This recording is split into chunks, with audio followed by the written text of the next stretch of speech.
Good evening, everyone. I think we are going to go ahead and get started. My name is and I'm chair of 3G DC, which stands for Washington, DC Grandchildren of Holocaust Survivors.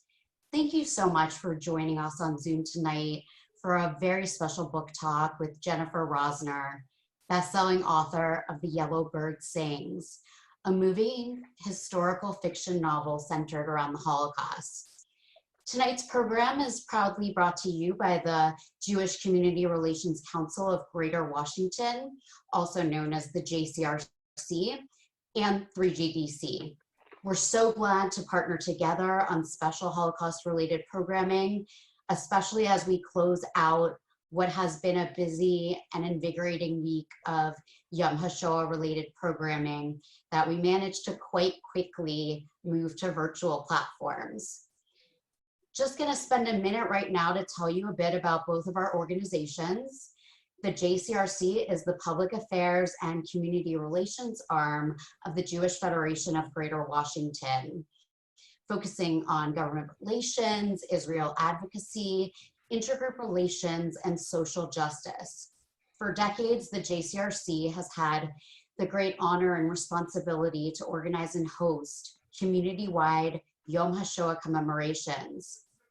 As we are all faced now with an unprecedented public health crisis, the JCRC has worked hard to be resourceful and flexible, finding alternative means to bridge the physical divides that have been imposed on us. Now on to 3GDC. Our mission is simply to carry on the lessons and legacy of Holocaust survivors.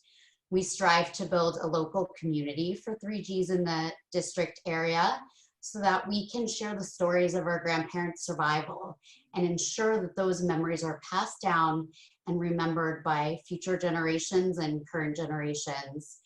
What we provide is educational programming, such as programs like this, speaker training, community service, and social activities for grandchildren of Holocaust survivors, as well as our friends and supporters. All are welcome. Before I hand things over to Sara Winkelman for just a minute, she's the Director of Education, Programs, and Services of the JCRC. I wanted to quickly make a few thank yous to the people who made this evening possible. First, so many thanks to Sara Winkelman for spearheading this program, getting us Jennifer tonight, and being an unbelievable programming partner. Many thanks to Gula Siegel. She's the Associate Director of the JCRC and is leading us in this important conversation with Jennifer tonight. And of course, thank you so much to Jennifer Rosner for being here. Thank you for taking the time to speak with us about your powerful book during this week of Yom HaShoah commemorations. Everyone joining us tonight needs to go out, go click on the internet a little bit after, and immediately buy her amazing book, The Yellow Bird Sings, if you haven't done so already. And now I'm gonna hand things over to Sara. Welcome, everybody. We're so glad to see you here, and we got people continuing to join as we get started. I just wanted to go over a little bit of housekeeping. As you can see, you've been muted when you came in. The good news is 80 people signed up to be part of this conversation.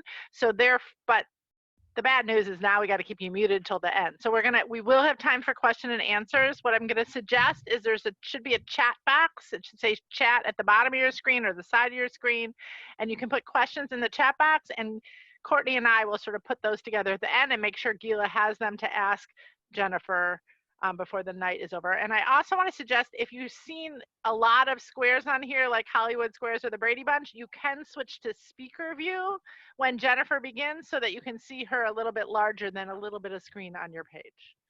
So if you have any other questions, feel free to message me in the chat box.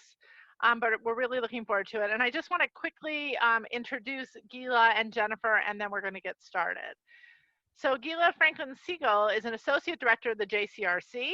She has over 20 years experience in Jewishly grounded public policy and community relations, and is a frequent writer on the range of Jewish issues. Her pieces have appeared in the Forward, the JTA, Kveller, the New York Jewish Week, and the Washington Jewish Week. Gula grew up in Brooklyn, New York, a community of Holocaust survivors and their families, and has worked on Holocaust-related issues and programs throughout her career, including directly working with survivors, Holocaust assets restitution, and Holocaust education and awareness. And I feel very lucky and privileged to have had the opportunity to work with her. And Jennifer Rosner, we are so excited to have you here. Originally, we were supposed to be co-sponsoring a book talk at the East Side Books, I think it was. And when that couldn't happen because of the world around us, she was very generous to offer to have this opportunity here. Jennifer is the author of the memoir, If a Tree Falls, A Family's Quest to Hear and Be Heard, and the children's book, The Mitten String, which was a 2015 Sydney Taylor Book Award notable for young readers. The Yellowbird Sings is her debut novel and is being published around the world. Jennifer lives in Western Massachusetts with her family. And I'm going to turn it over to you two. We're so happy to be here. Thank you. Thank you, Sara. The first thing I really want to do is to thank Sara, because we had to switch all of our Holocaust programming online and pivot very quickly when everybody had to retreat into their homes because of this pandemic. Necessity can sometimes be the mother of invention in a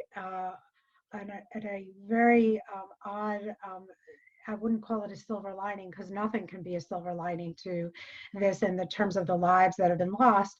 We actually have reached so many more people for our Yom HaShoah program because we switched platforms and online. Over 12,000 people watched our community-wide commemoration that started airing on Sunday, that was started live streaming.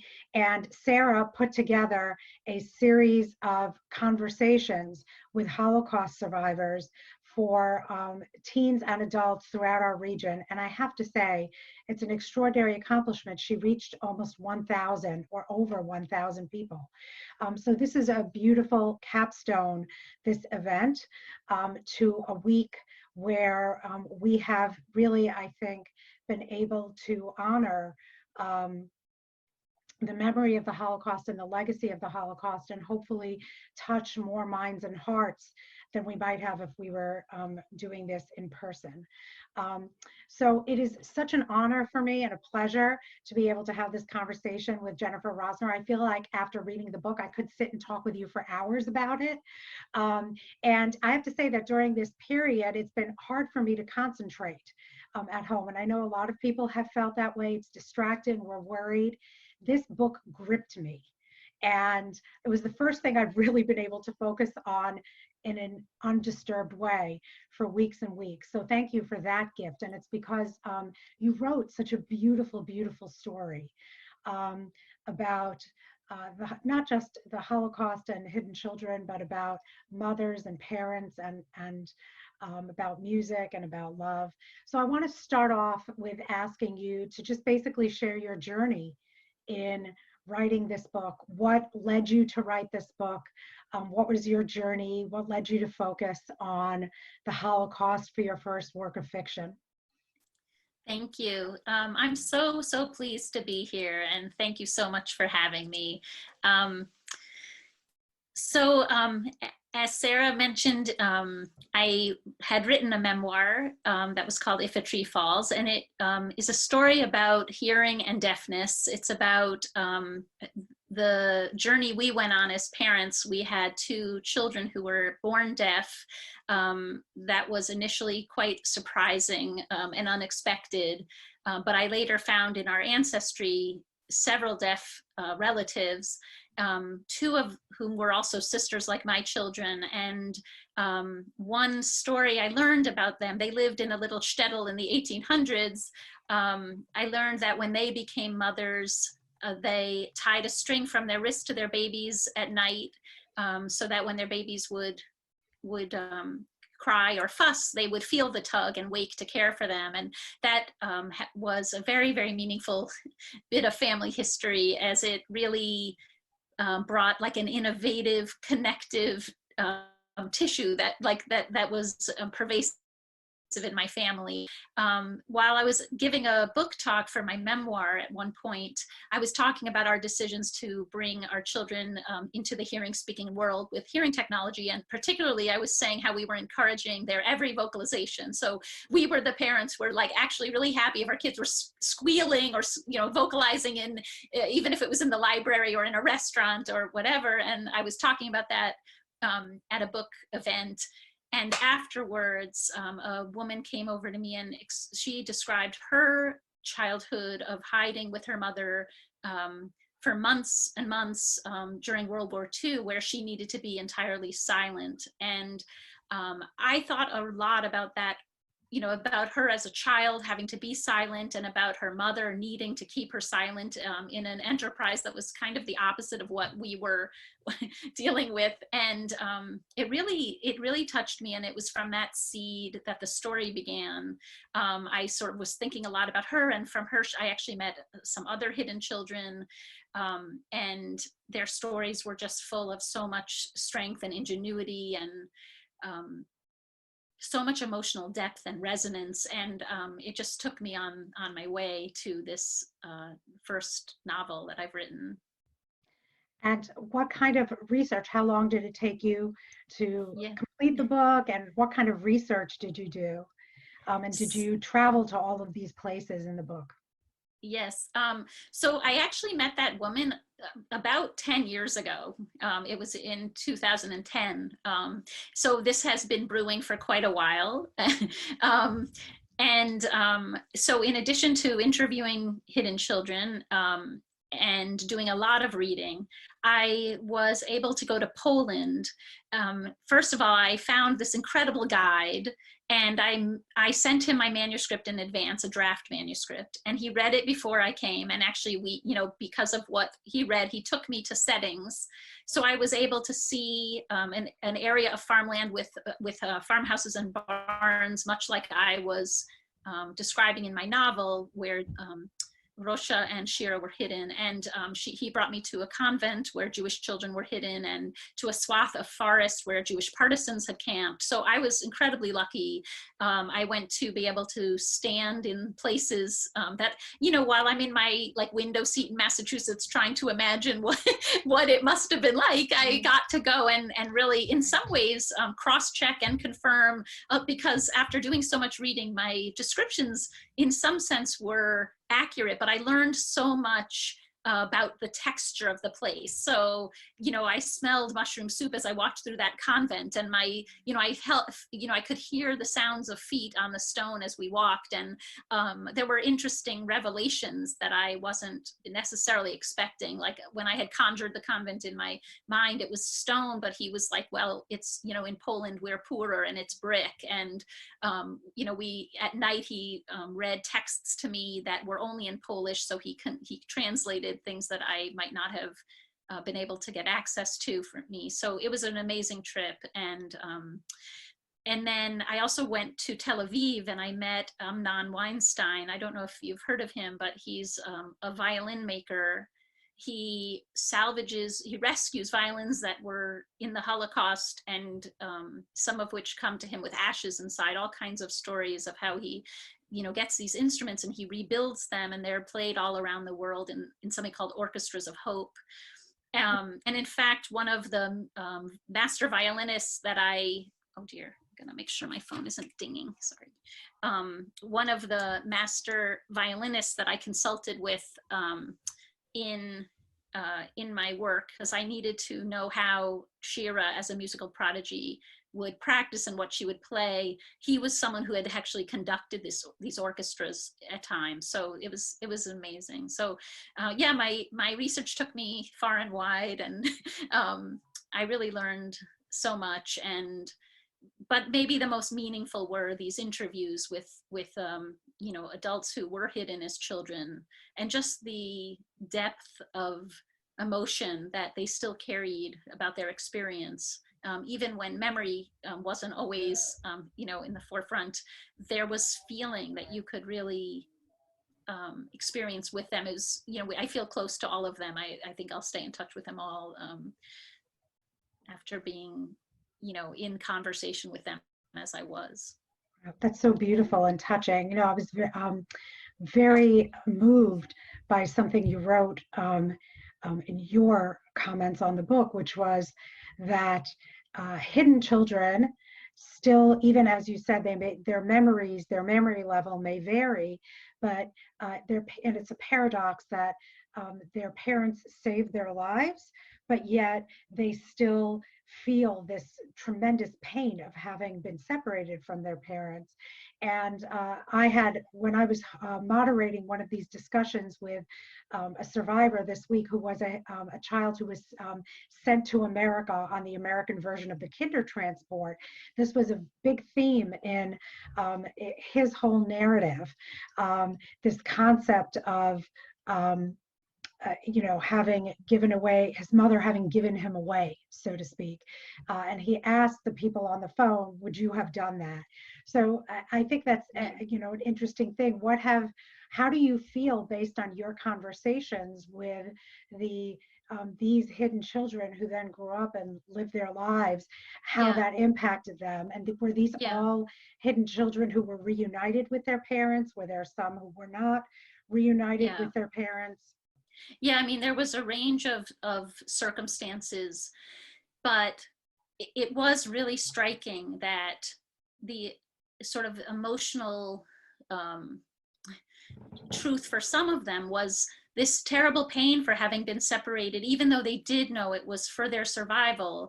And that played a big role in my thinking as I was writing, because I also was imagining that as a parent needing to make a decision so that their child would live, they might still nevertheless carry shame or guilt or another kind of feeling, even though they were doing something so important and positive and life-affirming, but it's just such a difficult situation. And that really came through to me. And I think it kind of grounded so much of the longing that runs through the novel, the longing for the mother to be back with the child, the longing of the child to be with the mother, I think in some sense was infused by the stories of these hidden children who really wanted to be connected to their parent, and the circumstances of their life had disconnected them. It's really hard.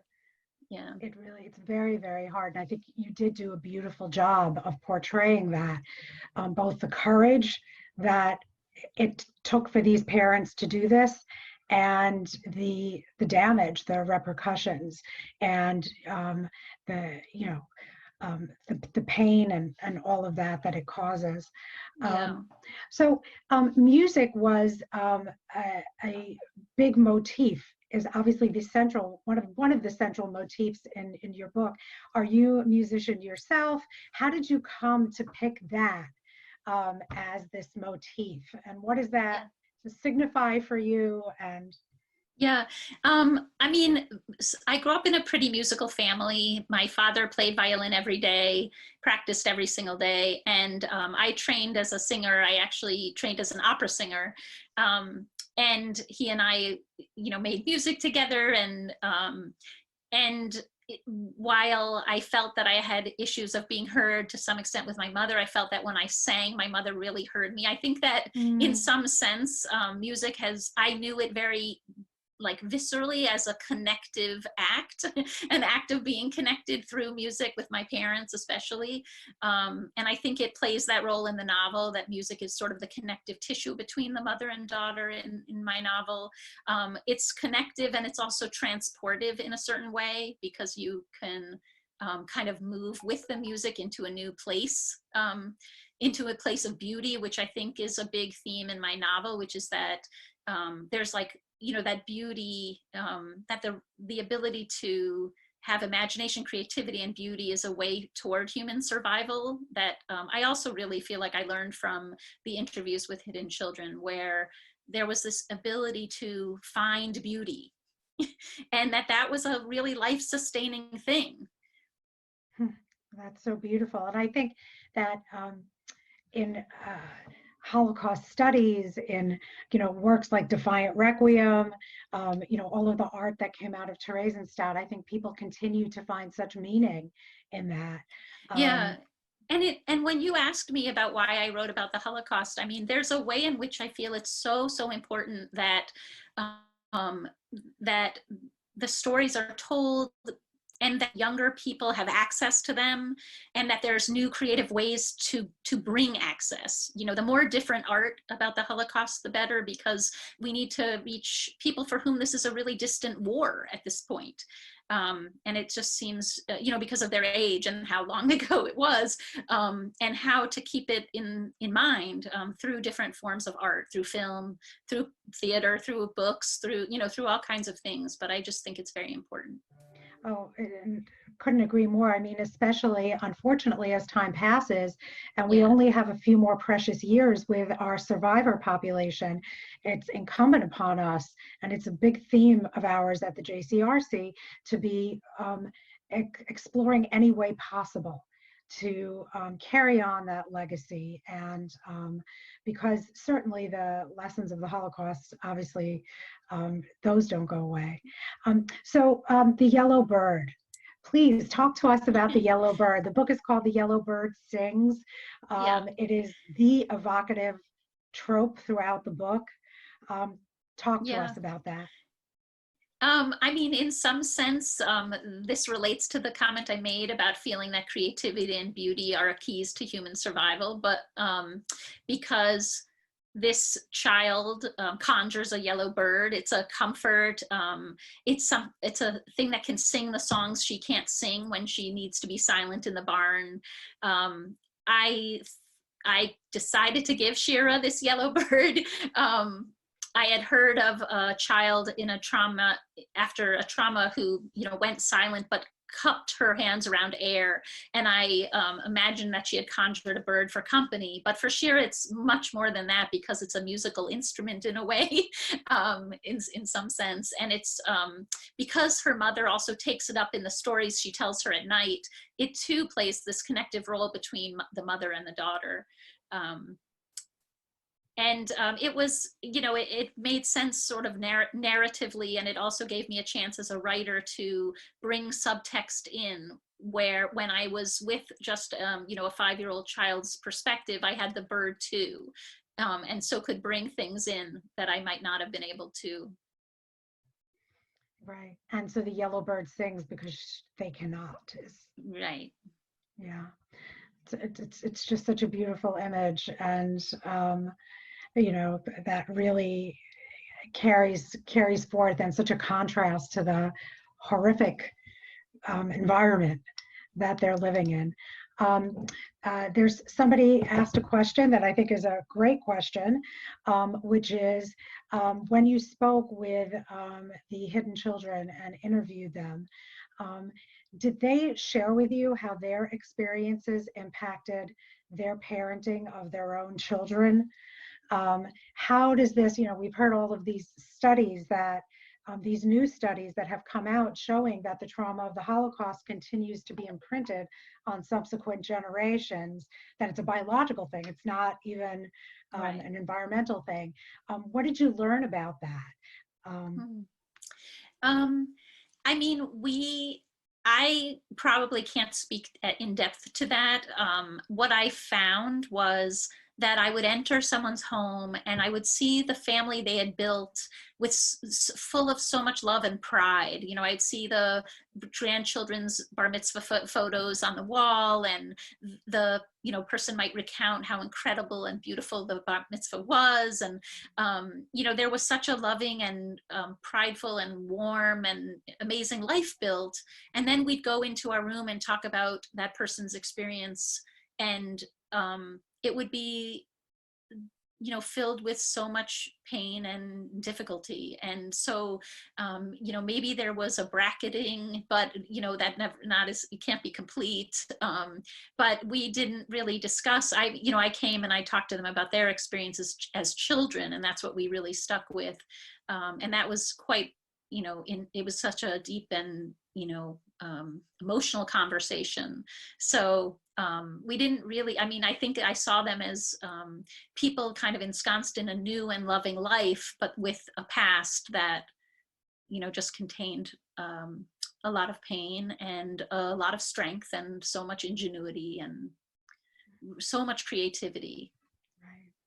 So somebody asks that in the book you wrote sound is safer than silence. Sound is safer than Yeah. silence. What did you mean by that? Um, Because of course in the book the silence is what's safest. Yeah, Right. yeah. I mean, when Shira's in the barn, she needs to be entirely silent, although, you know, her music is her kind of lifeline in some ways. When she is out of the barn, she can express herself through music, and it becomes, I think, her voice piece in some sense. Her violin playing becomes her voice piece.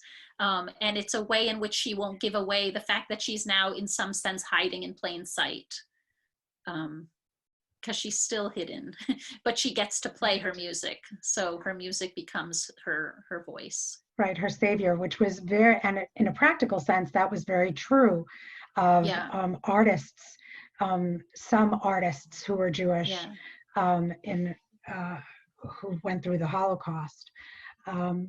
So do you have any members of your family who were lost in the Holocaust, or was it really just when you met these this woman who was a hidden child that it really just clicked for you in terms of?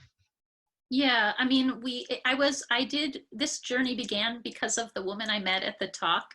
But when I've gone traveling all around the world to Holocaust memorials, the name Rosner is everywhere. I know that there are family members, you know, that were lost to the Holocaust.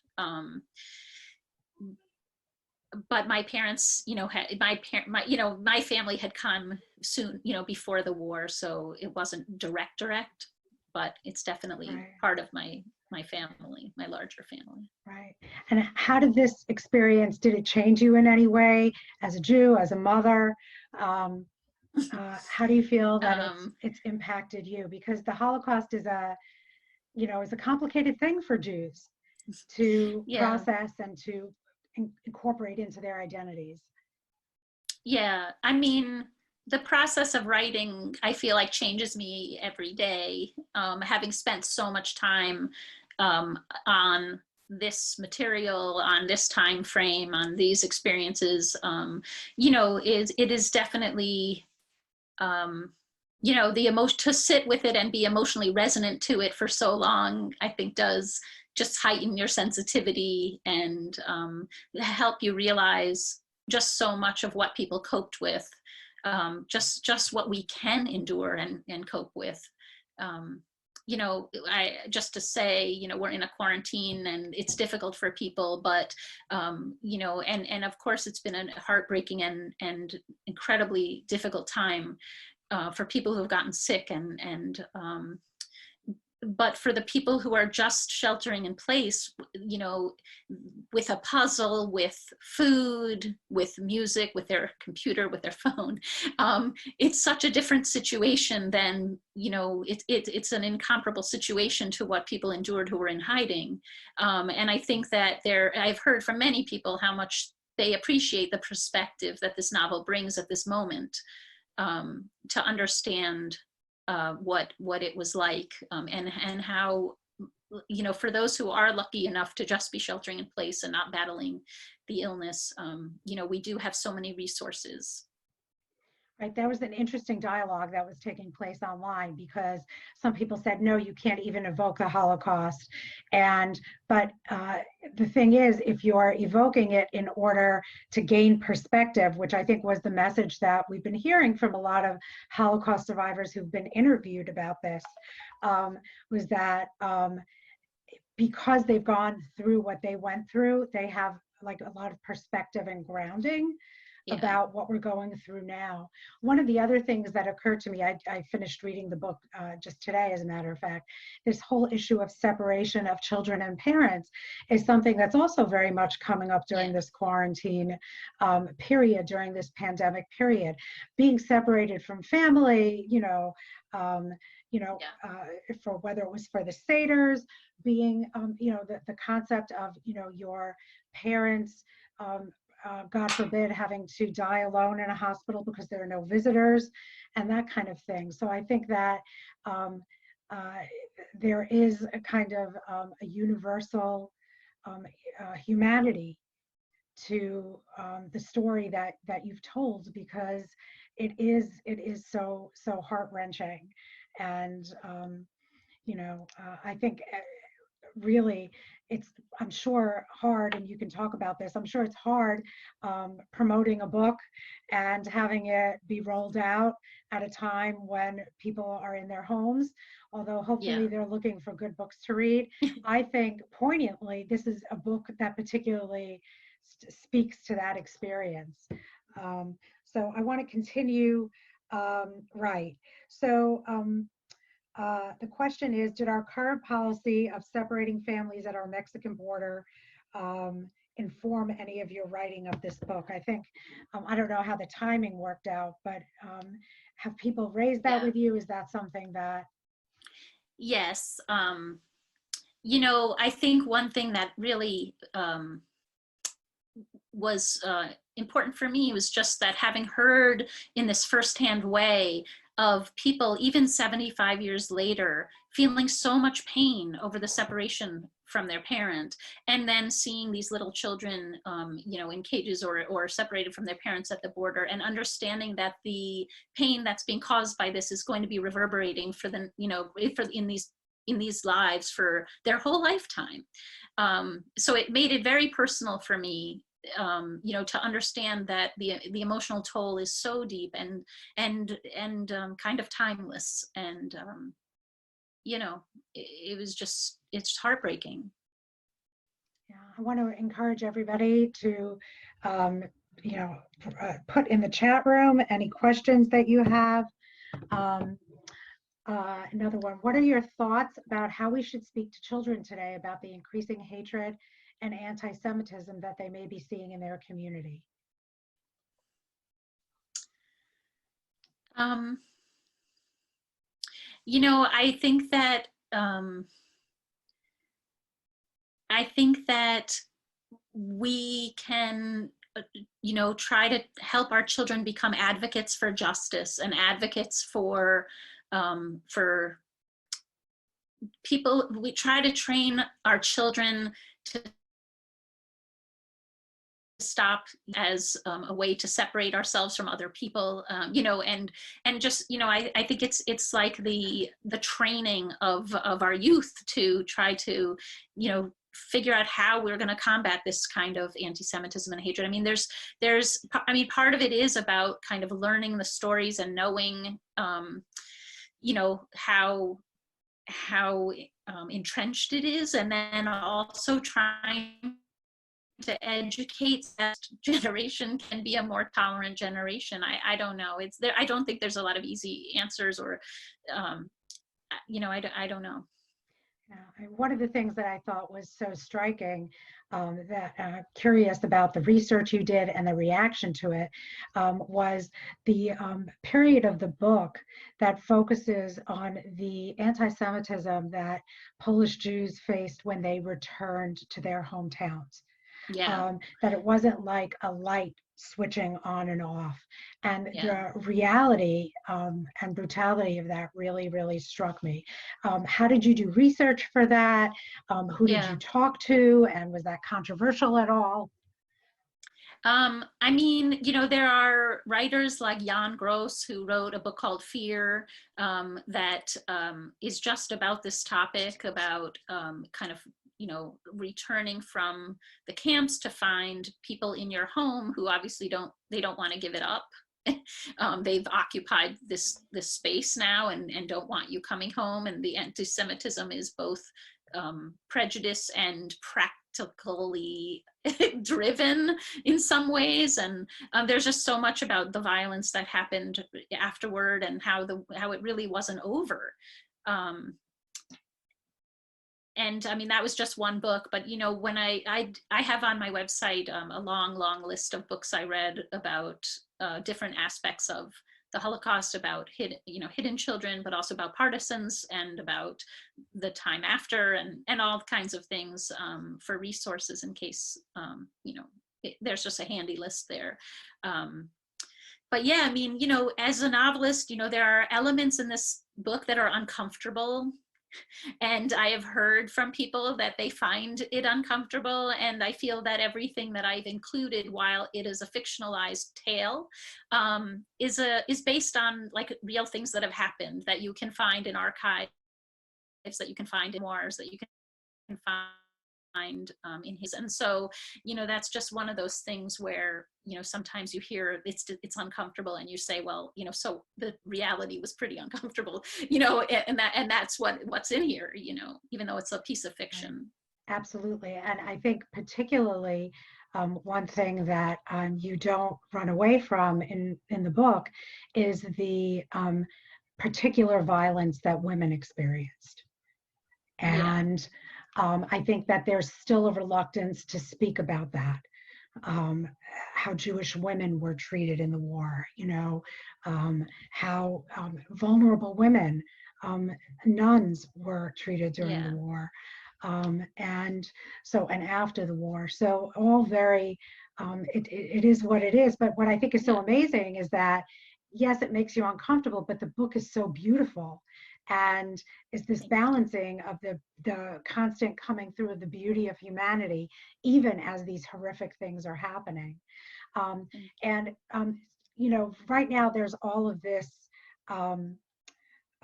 controversy, you know, the government of Poland saying that it doesn't want to be accused of having anything to do with enabling the Holocaust at all. Your book is, like humanity, is full of Polish non-Jews, some who are very good, some who are very bad, and others who are or most mixed up, you know, some are both good and bad. And have you gotten pushback? Have you heard about that? Have people commented about that? I mean, the book is published in Poland in Polish. It has been, huh? And I've gotten very positive responses from people who've written to me to say the book, they found it really moving. But there have been, you know, early on, you know, there was an editor who had some issues with some of the material. And I said, well, this is what's in this novel. You know, I just needed to stick with it. And I think it's true. You know, I think, you know, you create a fictional story that has truth in it, and that's all. Well, you know. Right. And that's what makes it a powerful tool, right? So have you received, since the book was published, have you been received anti-Semitic trolling? And then I know that public people who talk about this have sometimes been victimized. You're shaking your head no, thank God. That's a beautiful thing. Yeah. That's great. I'm thankful for that, because social media is a rough platform sometimes for this kind of work. So unless, if there are any more questions, if there aren't any more questions right now, I wanted to invite Jennifer to, there's another, somebody, I did ask that, somebody's asking how family separation impacted their own parenting skills, but we talked about that. We did talk about that. So, I would love to invite Jennifer to read a passage from her book, and then please do. I encourage people to keep asking any questions that you might have. Okay, so I think I'm gonna read 3 very short sections. They're distinct but short. Hopefully it'll be in the range of 6 minutes or so. This is the prologue. The girl is forbidden from making a sound, so the yellow bird sings. He sings whatever the girl composes in her head, high-pitched trills of piccolo, low-throated growls of contrabassoon. The bird chirps all the musical parts save percussion, because the barn rabbits obligingly thump their back feet like bass drums, like snares. The lines for violin and cello are the most elaborately composed, rich and liquid smooth, except when fear turns the notes gruff and choppy. Music helps the flowers bloom. When the daisies grow abundant, the bird weaves a garland for the girl to wear on her head like a princess, though no one can see. She must hide from everyone in the village, soldiers, the farmhouse boys, the neighbors too. The lady with squinty eyes, blocky shoes, just dragged a boy down the street and returned smug and straight-backed, cradling a sack of sugar like a baby. When giants tromp past, the bird holes up in a knot in the rafter, silent and still. Tending the garden must wait. The girl, music trapped inside, buries herself under hay. She imagines her mother whispering their nightly story or whisper singing her favorite lullaby. She holds tight to her blanket and tries to fall asleep, sniffing in vain for the faded scent of home.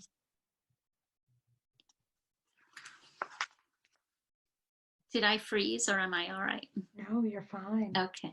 And this is, I'm going to read two other things. One is from the daughter Shira's perspective and one is from the mother's perspective. Shira practices being invisible. She hunches her shoulders, sucks in her stomach, slinks like a cat. Her mother practices too, burying herself deep in the hay and beckoning Shira with a wave of her hand to settle into her lap and be still. Or with a finger to her lips, she instructs her to stay silent. The floorboards are rough and the hay is sharp and scratchy.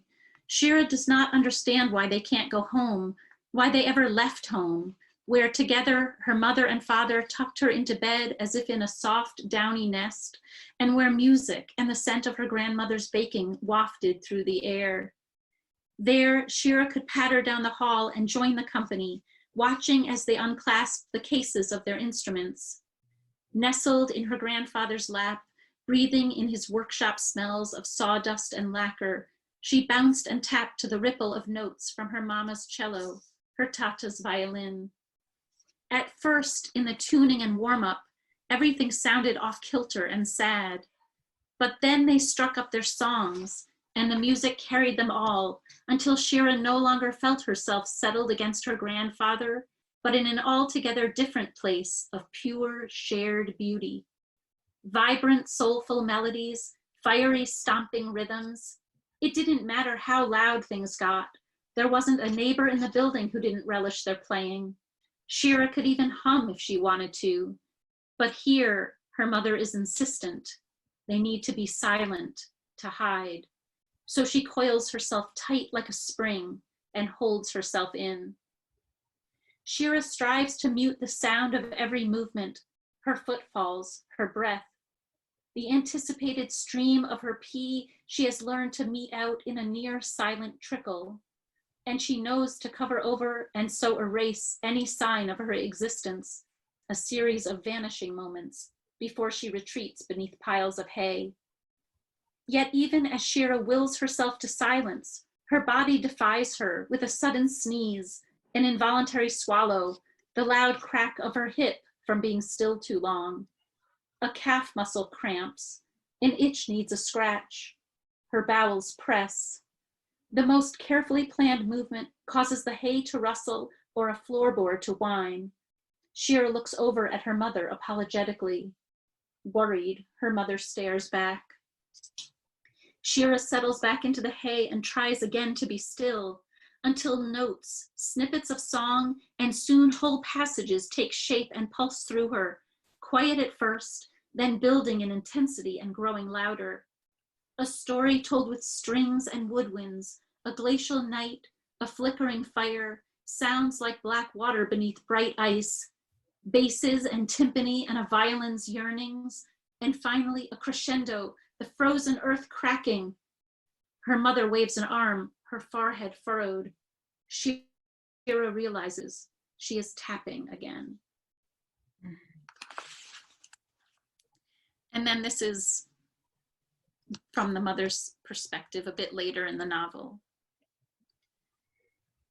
Christina is the farmhouse, the woman who lives in the farmhouse, and they're sheltering Rosa and Shira.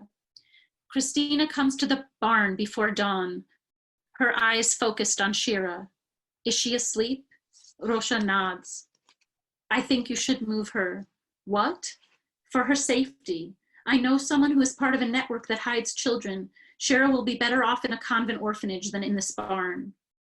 Rosha jolts to a stand, her legs tangling in hay. As she takes a step backward, her thoughts ringing in protest. Absolutely not. I will never part with my girl. She hovers over Sara now to see if she's woken her. No. She struggles to breathe. Rosha is aware that the risks here have become too much to bear. The food supply is low, and Christina surely knows about Henrik's visits. She must see him duck into the barn on his way back from the tavern. Rosha combs the loft for their few possessions. She will collect Sara and get out now. To where, she does not know, only that it will be best for her and Christina both. I realize how much danger we've put you in. I'm sorry, Rosha says. She has seen Christina, her arms tight around Lukash's shoulders, ushering him away from the barn. Rosha, it is for her sake. The nuns will see to it that she gets exercise and schooling. She'll be far safer hidden among the devout. Rosha stops moving and stares hard at Christina. She has a kind face, deer-like.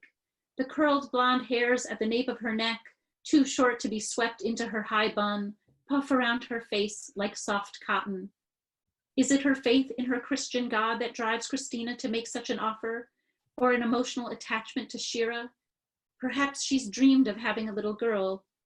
Could Christina be right, that Sara would be safer apart from Rosha?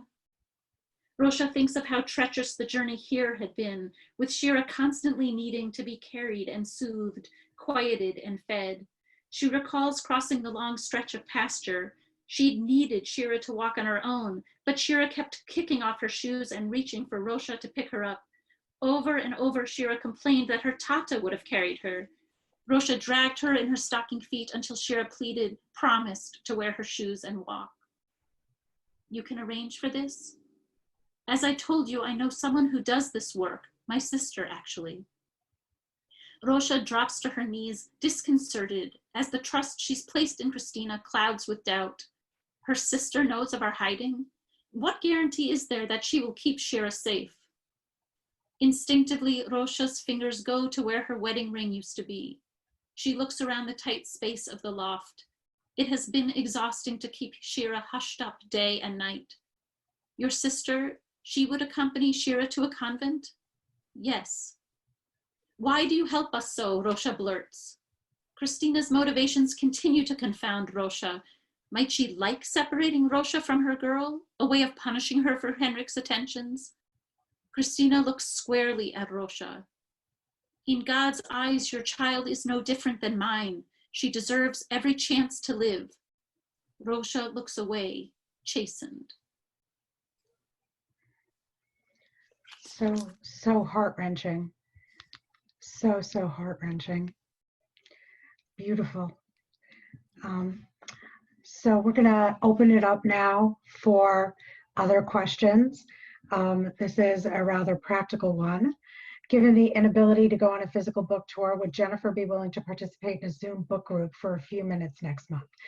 Yes, I would. I would love to do that. If people have book groups and I can come in, and discuss it, I'd love to. I love connecting with readers. It's a sad thing about this launching into a pandemic thing that that I haven't been able to, talk with readers. This is what I love doing. There were two historical pieces that I learned about as well in the book. One was the nature of the partisan setup there. It seemed so elaborate and so out in the open that it was kind of shocking. And then the second one was, is it true that there were people who went to right after the war, Jews who went, I'm sure it is because you put it in the book, who went to orphanages, to convents, saying, are there Jewish children here? Yes. Can you talk about that a little bit? Both of those things just blew me away. Yes. For there were various groups of people who were trying to save the Jews that were now in Christian settings, that they might be able to return to Jewish settings after the war. They had felt that they had lost so many, that these children who were in Christian settings might, you know, be placed back into Jewish settings. There was an organization, Bricha, which was supported by American money, the joint money, or the Jewish Joint, or Yes, it was like a funding source. And I'm not sure I said that exactly correctly, but it was there was a mission there that had to do with going into settings to try to reclaim Jewish children. But there were also, I had heard this story of a rabbi going to sing in Yiddish in convents to see if anyone stirred at all, and sort of whether there was a reaction of any kind. But we have to be careful of spoilers, so exactly. we shouldn't be talking about this. Okay, we have some more questions. Thank you for reading so beautifully. Could you speak a little bit about the interactions between the barn owner in the early parts of the book, Henrik and Rosha? I thought that was very interesting. At the beginning, it appeared that Rosha was only going along with that because she was forced to in order to be able to stay in the barn and save her and Shira's lives. But it seemed like it might have morphed into something slightly other than that after time. And I believe the question is from your friend and mine, Kathy Bender. Oh, So. yay. Yes. Well, I really wanted that relationship to have complexity, because I think these relationships were very complex. I think that the person, you know, is saving your child. I wanted it to be a blurry emotional relationship. So, and not, you know, that it didn't start out necessarily blurry, but that it became blurry as they played different roles, as Henrik came and advised her about how to be safe in the woods. And it was a mixed up relationship, and I wanted it to be like that. I wanted it to be not a one-dimensional or kind of I didn't want it to be a stereotypical or something flat. I wanted it to be a round, complex relationship. I mean, I worked on that concept for everything that happened. I wanted things to be as complicated as life is. Yeah. Okay. Did you find out anything about your Rosner relatives in Poland? My grandmother was named Regina Rosner. She came to this country around 1910, and all of her 7 siblings were later slaughtered in Poland. Yeah, that's awful.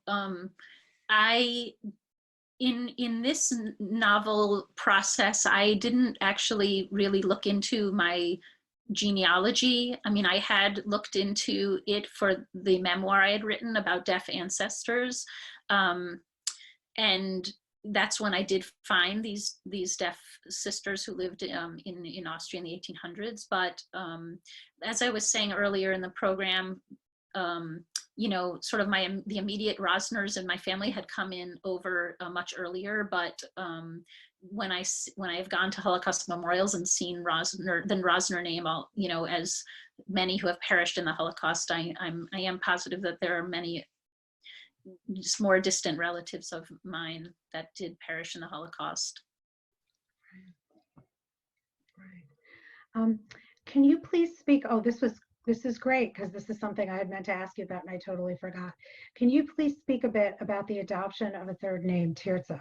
Did Shira no longer feel she was the same girl? Did she not feel she had a voice to object to another name? Was this based on your research? Thanks. Yeah, there's a lot. Names are very important in this book. Yeah, her name it's Sophia in the end.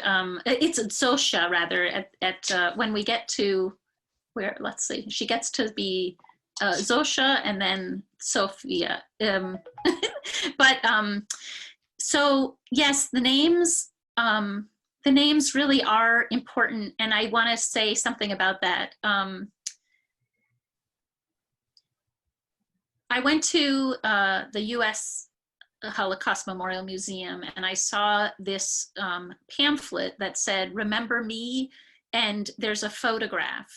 And the person is asking it as a true query, like, do you remember me? Because if you did remember me, then you would know, you would be able to tell me who I am, because their name had been changed often, names were changed, and they lost the thread on how to search for the rest of their family. And I was really moved by this experience within all the other parts of the experience of the Holocaust, about the ways in which one's names were being, the name was being changed. So, you go to a convent, you need a Catholic name. You end up in a kibbutz, you need a Hebrew name.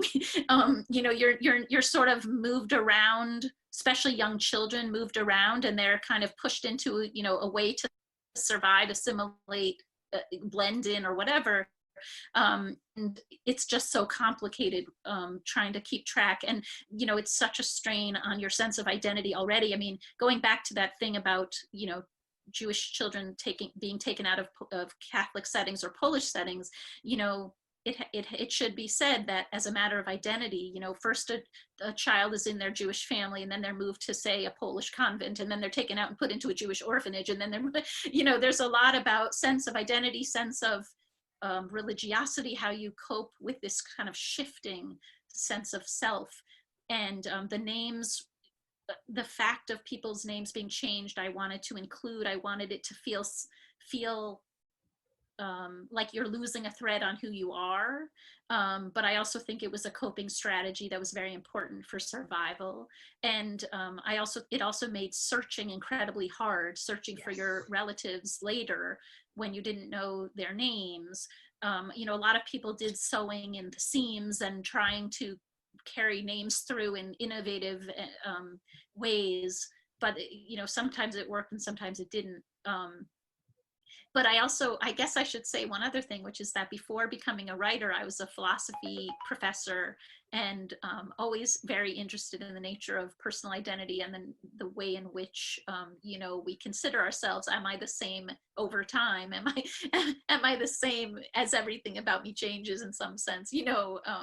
There's that when your life is relatively simple, but it's just so much more so when your life is not simple, when so much about your environment is shifting, and your so-called allegiances, and all of a sudden you're praying to this, you're saying these prayers instead of those prayers, and there's just so many struggles that people went through who were hidden, and such a strain on identity. And I thought the name changing would, I don't know, I think alert people to how complex the sense of identity can be for a person who's lived through a hidden experience.